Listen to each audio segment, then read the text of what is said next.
Good morning class. तो साखी के जो है अगले दोहे उसको हम लोग देख लेते हैं इस वीडियो में।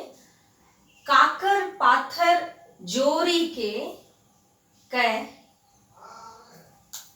मस्जिद लई बनाए, ताचड़ी मुल्ला बांग दे, क्या बहरो भयो खुदाए। है ना। तो ये जो है कवि कह रहे हैं कि काकर यानी कि कंकड़, पत्थर यानी कि पत्थर, कंकड़ और पत्थर जोड़ करके, जोड़ी यानी कि जोड़ करके मस्जिद लई बनाए।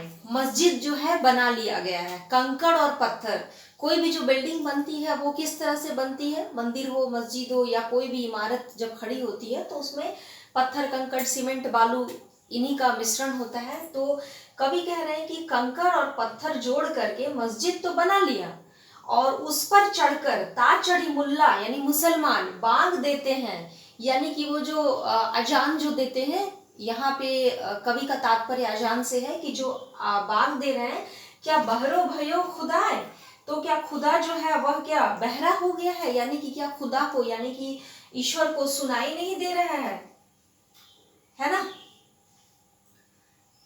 कवि जो है इसमें विशेष बात यह है कि कवि जो है वह जो बाह्य आडंबर होता है, बाहरी दिखावा जो होता है, ईश्वर भक्ति की जो बातें हैं, यह तो आंतरिक मन की बातें हैं। यहाँ पर ये सब बाहरी दिखावा नहीं होना चाहिए।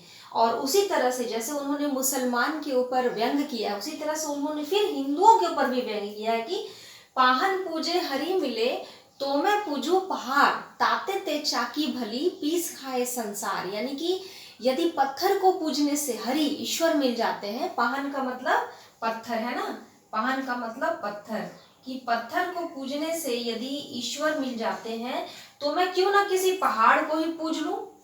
पहाड़ तो बड़ा सा पत्थर है ना, छोटा मोटा पत्थर मैं क्यों पूजूं, मैं बड़े से पहाड़ को पूज लेता हूँ, बड़े से पत्थर को।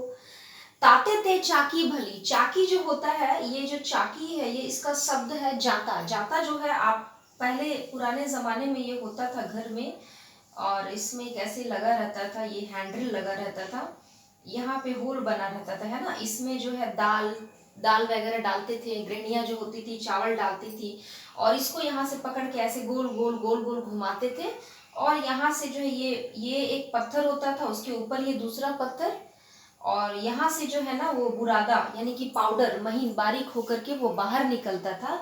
तो कवि जो है कह रहे हैं कि ताते ते चाकी भली, उससे तो बड़ा ये चाकी है ना, इसको जो है पीस संसार खाता है। जब ये चक्की चलाता है, ये भी पत्थर का बना है, इसको जब वह चलाता है तो उससे उसको भोजन अन्न की प्राप्ति होती है।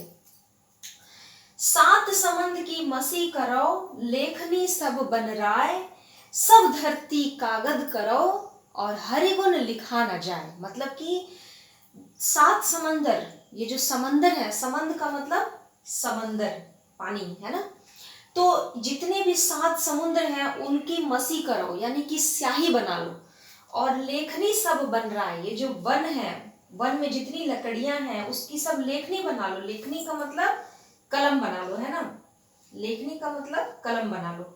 सब धरती कागज करो, और धरती है जितनी जमीनें हैं उन सबको कागज बना लो, और तब भी यानी कि ये सारी लेखनी से सारे स्याही भर के उसमें सारी धरती पे भी लिखोगे तो हरि का गुण यानी कि ईश्वर का जो गुण है, यानी ईश्वर की जो दयालुता है, ईश्वर का जो करुणा भाव है मनुष्यों के प्रति, वह लिखा नहीं जाएगा, वह सब उसमें नहीं समाएगा।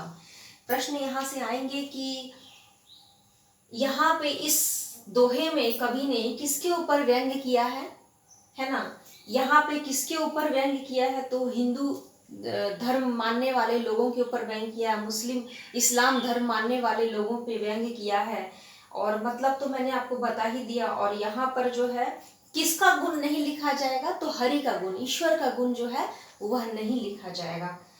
और लेखनी किससे बनेगी, या वन की लकड़ियों का क्या बनेगा, तो लेखनी बनेगी। लेखनी यानी कि कलम, है ना। समंद का क्या मतलब है, समंद का मतलब समंदर, समुद्र, और मसी का मतलब स्याही, मसी का मतलब स्याही। Thank you class.